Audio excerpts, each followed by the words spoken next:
Movie की starting scene में हम एक साइंटिस्ट जो कि कहानी का मेन कैरेक्टर है उसे देखते हैं, जिसका नाम सेबास्टियन होता है। वो एक ऐसा साइंटिस्ट था जिसने इतने साल की मेहनत लगाकर एक ऐसी मेडिसिन इन्वेंट कर दी जिससे वो किसी भी लिविंग थिंग, जिनमें इंसान और जानवर इंक्लूड है, उन्हें गायब कर सकता था। लेकिन वो ऐसी मेडिसिन बनाने में कामयाब नहीं हुआ जिससे वो इनविजिबल थिंग्स यानी गायब हुई चीजों को वापस ला सके। और पिछले 1 साल से वो इस प्रोजेक्ट पर काफी वर्क कर रहा था जिससे वो मिसिंग हुई चीजों को वापस लाने में कामयाब हो जाए। वो इस पर काफी स्ट्रगल करता है और फाइनली उसकी मेहनत रंग ले आती है, यानी वो ऐसी मेडिसिन बनाने में कामयाब हो चुका था जो गायब हुई चीजों को वापस ला सके। असल में उसने गायब होने वाली मेडिसिन से बहुत सारे एनिमल्स को गायब किया हुआ था जिन्हें वो वापस लाना चाहता था। लेकिन अब जबकि वो इस मेडिसिन को बनाने में कामयाब हो गया था तो वो इस बात को अपने बाकी कोलीग साइंटिस्ट से शेयर करता है और उन्हें लैब में आने के लिए कहता है। लैब में एक गोरिल्ला था जिसे उन्होंने गायब किया हुआ था। वो लोग उसे काफी मेहनत लगाकर पहले तो बेहोश करते हैं और बाद में उसे बेड पर लेटाकर उसके हाथ पांव बांध दिए जाते हैं और वो उसमें वो मेडिसिन इंजेक्ट करते हैं जो कि सेबास्टियन ने बनाई थी गायब हुई चीजों को वापस लाने के लिए। और जब वो उसके अंदर वो मेडिसिन इंजेक्ट करते हैं तब उसे काफी डिफिकल्टी का सामना करना पड़ता है क्योंकि उसकी हार्ट बीट बढ़ जाती है। और उस गोरिल्ला की हालत देखकर ऐसा लग रहा था कि अब वो नहीं बच पाएगा, लेकिन वो उसको बचाने की काफी कोशिश करते हैं। उसके हार्ट को शॉक देती है जिससे इस गोरिल्ला की हार्ट बीट नॉर्मल होने लगती है और आहिस्ता आहिस्ता उसकी सारी बॉडी स्टेबल हो रही थी और गोरिल्ला पूरी तरह अपनी बॉडी में वापस आ जाता है। अब क्योंकि वो ऐसा करने में कामयाब हो जाते हैं तो वो सब काफी खुश हो जाते हैं क्योंकि उनकी इन्वेंट, उनके एक्सपेरिमेंट्स कामयाब जो हो गए थे। फिर यहाँ पर हमें ये पता चलता है कि सारे एक्सपेरिमेंट्स मिलिट्री के लिए हो रहे थे और उन लोगों की मिलिट्री के साथ एक मीटिंग होती है जिसमें सेबास्टियन ये झूठ बोल देता है कि अभी तक उसने कोई सक्सेस हासिल नहीं की है और वो कामयाब होने के लिए और मजीद टाइम मांगता है। तब मिलिट्री उसे कहती है कि तुम तो पहले ही बहुत टाइम ले चुके हो और अगर तुमने जल्दी से कोई रिजल्ट नहीं दिया तो हम तुम्हारे रिप्लेसमेंट में किसी और को ले आएंगे। और जब वो लोग बाहर आते हैं तब सेबास्टियन के साथी, जिसमें लड़की का नाम लिंडा और लड़के का नाम मैथ्यू होता है, वो उससे पूछते हैं कि तुमने मीटिंग में झूठ क्यों बोला कि तुमने सक्सेस हासिल नहीं की जबकि तुम तो सक्सेस हासिल कर चुके हो। वो कहता है इसलिए क्योंकि मैं इस मेडिसिन को किसी इंसान पर चेक करना चाहता हूँ, टेस्ट करना चाहता हूँ। और वो इंसान कोई और नहीं बल्कि वो खुद था, सेबास्टियन था, जिस पर वो अपने बाकी कोलीग से मीटिंग करता है। और वो यहाँ पर भी अपने कोलीग से झूठ बोल देता है कि आर्मी ने हमें इस मेडिसिन को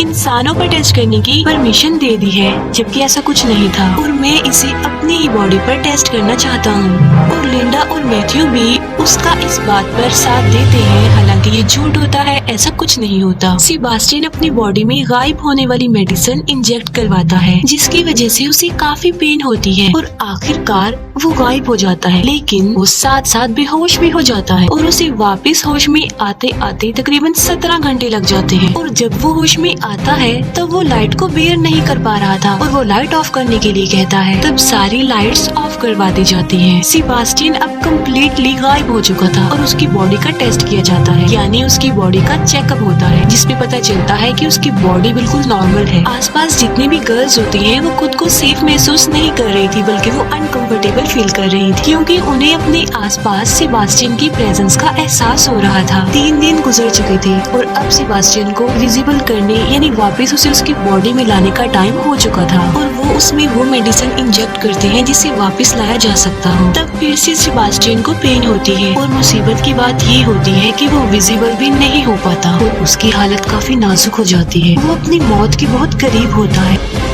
अब क्योंकि उनके पास और कोई रास्ता नहीं होता तो वो सेबास्टियन को एक मास्क पहना देते हैं ताकि वो सब उसे देख सके। और इस बात को लेकर सेबास्टियन काफी गुस्सा हो जाता है और उसकी मैथ्यू से बहस हो जाती है। वो उस पर शाउट करता है कि 10 दिन में जितनी तुमने मुझे पेन दी है, जितना लाइट में जलाया है, उसकी पेन सिर्फ मैं ही महसूस कर सकता हूँ। अब क्योंकि सेबास्टियन विजिबल नहीं हो पा रहा था तब उसकी मेंटल स्टेट भी खराब हो रही थी। इतने दिन से वो इनविजिबल था और काफी परेशान था जिसकी वजह से वो यहाँ से जाना चाहता चाहता था। और एक दिन तंग आकर सेबास्टियन लैब से बाहर चला जाता है और सीधा अपने घर आ जाता है। घर आकर वो अपनी नेबरहुड की एक लड़की को देखता है जिस पर वो पिछले कुछ अरसा से नजर रख रहा था। सेबास्टियन अपना मास्क उतार देता है और उस लड़की के घर की डोरबेल बजाता है और जब वो दरवाजा खोलकर देखती है तब वहाँ पर कोई भी नहीं होता, क्योंकि सेबास्टियन इनविजिबल जो था और वो उसके घर में घुस जाता है। लिंडा सेबास्टियन के घर आती है और वो देखती है कि वहाँ पर उसका मास्क पड़ा हुआ है, जिसे देखकर वो डर जाती है। लिंडा वापस लैब में आती है और अपने बाकी कोलीग से वो मीटिंग करती है कि सेबास्टियन हमारे लिए किसी खतरे से खाली नहीं है, क्योंकि वो मास्क के बगैर घूम रहा था और इनविजिबल भी था। और तभी वहाँ पर सेबास्टियन आ जाता है। लिंडा उसे वार्न करते हुए कहती है कि अगर तुमने आज के बाद ऐसा किया तो वो मिलिट्री को तुम्हारी शिकायत कर देगी। तब सेबास्टियन लिंडा की इस बात पर एग्री हो जाता है, लेकिन अभी भी सबके दिल में डर था,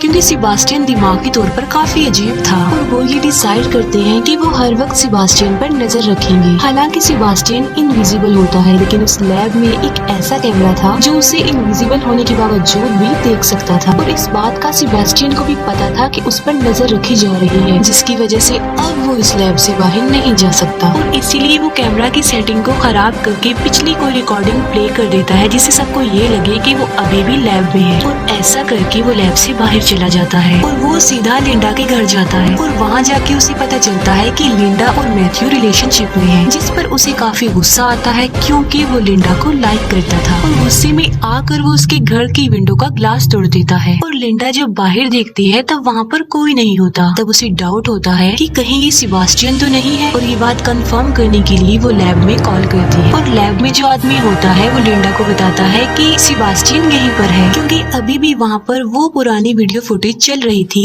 जब सेबास्टियन बेड पर लेटा हुआ था, जिसकी वजह से वो समझता है कि सेबास्टियन वहीं पर है, लेकिन वो वहाँ पर नहीं होता। सेबास्टियन जब लैब में वापस आता है तब उसे काफी गुस्सा आया होता है और वहाँ पर वो एक डॉग को मार डालता है। नेक्स्ट डे जब एनिमल डॉक्टर जानवरों को खाना देने आती है तब वो देखती है कि वो डॉग मरा हुआ है। और वो इस बारे में सेबास्टियन से पूछती है कि कहीं ये तुमने तो नहीं किया, जिस पर सेबास्टियन उसे कहता है कि मैं इस बारे में कुछ नहीं जानता। तब कंफर्म करने के लिए वो सारे वीडियो फुटेजेस चेक करती है, लेकिन उसे कुछ भी पता नहीं चल पाता। रात को फिर से सेबास्टियन लिंडा के घर पर जाता है और वहाँ पर लिंडा को सेबास्टियन की प्रेजेंस का एहसास होता है और उसे शक होता है कि वहाँ पर जरूर कोई ना कोई है। और इस बार वो खुद लैब जाकर चेक करती है। तब उसे पता चल जाता है कि सेबास्टियन ने उन्हें पागल बनाने की कोशिश की है, क्योंकि वहाँ पर सेबास्टियन होता ही नहीं है। तब वो डिसाइड करती है कि ये बात वो अपने सीनियर डॉक्टर को बता देगी। तब लिंडा और मैथ्यू उस सीनियर डॉक्टर के पास जाते हैं और उन्हें सब कुछ बता देते हैं। ये बात सुनकर उस डॉक्टर को काफी गुस्सा आता है और वो लिंडा और मैथ्यू को इस प्रोजेक्ट से हटा देते हैं। उन दोनों के जाते ही वो सीनियर डॉक्टर इस बात को अपने बाकी साथियों को भी बताने लगे थे, लेकिन वो फोन डेड हो गया था। और तभी वहाँ पर सेबास्टियन पहुँच जाता है और सीनियर डॉक्टर को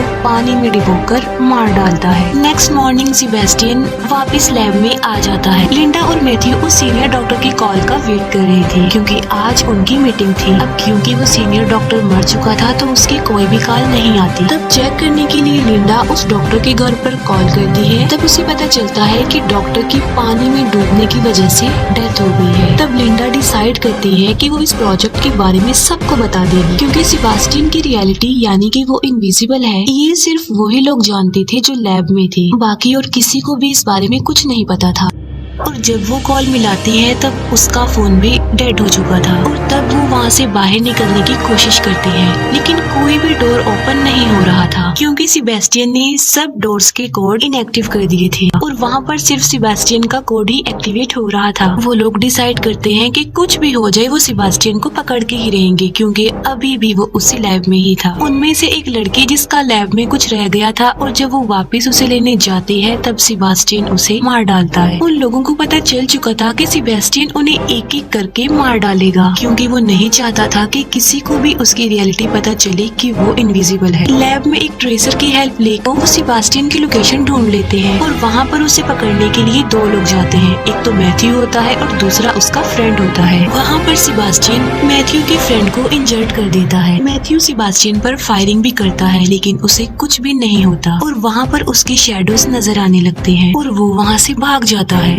मैथ्यू के फ्रेंड का काफी खून बह चुका था और उसे ब्लड की जरूरत थी। तब लिंडा की फ्रेंड ब्लड लेने जाती है और वहाँ पर सेबेस्टियन भी पहुँच जाता है और वो उस लड़के को मार डालता है और इतनी ही देर में मैथ्यू का फ्रेंड भी मर जाता है। अब सिर्फ 3 लोग ही जिंदा बचे थे, जिनमें थी लिंडा, मैथ्यू और उनका वहाँ पर एक और फ्रेंड। अब वो लिंडा की फ्रेंड को ढूंढते हैं जो कि ब्लड लेने गई थी और उसकी डेड बॉडी उन लोगों को एक फ्रीजर रूम में मिलती है। लिंडा और मैथ्यू के अलावा जो सर्वाइवर था सेबेस्टियन उसे भी मार डालता है और वो उसे लोहे के रॉड से मारता है। और जब मैथ्यू अपने फ्रेंड को बचाने की कोशिश करता है तब सेबेस्टियन उसे भी इंजर्ड कर देता है। वो लिंडा और मैथ्यू को उस फ्रीजर रूम में बंद करके फ्रीजर ऑन कर देता है और उन लोगों को वहीं पर छोड़ देता है और वहाँ से चला जाता है। वो उन दोनों को कोल्डनेस की वजह से मारना चाहता था और फ्रीजर का टेम्परेचर आहिस्ता आहिस्ता डाउन होता जा रहा था, लेकिन लिंडा फिर भी हिम्मत करके दरवाजा तोड़ने की कोशिश करती है, लेकिन वो ऐसा नहीं कर पाती। मैथ्यू जो कि काफी इंजर्ड था और इसी वजह से वो बेहोश होता है। फिर हम सेबेस्टियन को देखते हैं जो कि अच्छे से रेडी हो जाता है और एक केमिकल को यूज करके एक बॉम्ब बनाता है और बाद में उसका टाइमर सेट करके वहाँ से चला जाता है। दूसरी तरफ लिंडा भी मैग्नेटिक पावर का यूज करके दरवाजे को खोलने की कोशिश कर रही थी और इस बार वो कामयाब भी हो जाती है और डोर ओपन हो जाता है। डोर ओपन होने के बाद वो मैथ्यू को वहाँ से निकालने लगती है और उसके पास आग जला देती है क्योंकि उसकी बॉडी काफी ज्यादा ठंडी हो गई थी। और अब लिंडा उस जगह पर जाती है जहाँ पर सेबेस्टियन होता है। सेबेस्टियन जो कि लिफ्ट में था और लिफ्ट का दरवाजा बंद होने ही वाला होता है कि तभी वहाँ पर लिंडा आ जाती है। लिंडा के हाथ में एक सिलेंडर होता है जिसे वो जलाकर सेबेस्टियन को जला देती है। सेबेस्टियन जो कि सारा जल चुका था तो आहिस्ता आहिस्ता उसकी बॉडी भी जलती जा रही थी। अब क्योंकि सेबेस्टियन इंजर्ड भी था और काफी गुस्से में भी था तो वो लिंडा से अपना रिवेंज लेना चाहता था, उसे किसी भी सूरत में मारना चाहता था। फिर लिंडा आग बुझाने वाली पाइपलाइन को ऑन कर देती है जिससे वहाँ पर पानी गिरने लगता है। अब सेबेस्टियन हल्का हल्का नजर आने लगा था और वो लिंडा को काफी बुरे तरीके से मारने लगता है और उसकी गर्दन पर पाँव रख कर उसका गला दबाने की कोशिश करता है। लिंडा ऑलमोस्ट मरने ही वाली होती है कि तभी वहाँ पर मैथ्यू आ जाता है जिसके हाथ में लोहे का एक रॉड होता है और वो उस लोहे की रॉड से सेबेस्टियन के सर पर स्टैब करता है जिससे सेबेस्टियन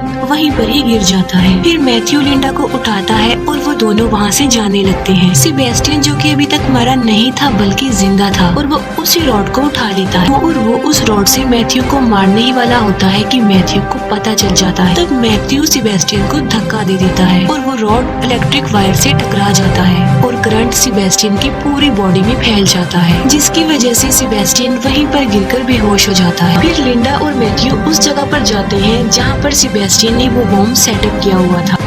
वो दोनों समझ चुके थे कि उनके पास टाइम कम है और वो इस बॉम्ब को एक्सप्लोड होने से नहीं रोक सकते और वो लोग यहाँ से बाहर भी निकलना चाहते हैं, लेकिन वो लिफ्ट के जरिए यहाँ से बाहर नहीं जा सकती थी क्योंकि सेबेस्टियन ने उनकी अराइवल और डिपार्चर इनएक्टिव कर दी थी और इसीलिए वो लोग इमरजेंसी एग्जिट जो लिफ्ट के साथ होती है उसके सहारे ऊपर चढ़ने लगते हैं और जब वो ऊपर जा रहे होते हैं कि तभी बॉम्ब ब्लास्ट हो जाता है और वो लोग ऊपर चढ़ रहे होते हैं कि नीचे से सेबेस्टियन लिंडा का पाँव पकड़ लेता है क्योंकि सेबेस्टियन अभी भी जिंदा था और मैथ्यू लिंडा को बचाने के लिए आगे बढ़ता है। लेकिन इससे पहले कि मैथ्यू उन लोगों तक पहुंचता, सेबेस्टियन लिंडा को लेकर लिफ्ट में आ जाता है। जब वो दोनों लिफ्ट में होते हैं तब लिंडा एक वायर जो कि लिफ्ट में लगी हुई थी उसे पकड़ लेती है और उस वायर के जरिए ही लिफ्ट ऊपर से नीचे आ रही थी। लिंडा अपने पाँव से एक बटन प्रेस कर देती है जिससे वो वायर लिफ्ट से अलग हो जाती है और सेबेस्टियन उस लिफ्ट के साथ नीचे जाकर गिरता है और नीचे ब्लास्ट की वजह से आग जल रही होती है जिसमें सेबेस्टियन जलकर मर जाता है और लिंडा आहिस्ता आहिस्ता मैथ्यू के पास आने लगती है। लिंडा मैथ्यू के पास पहुंच जाती है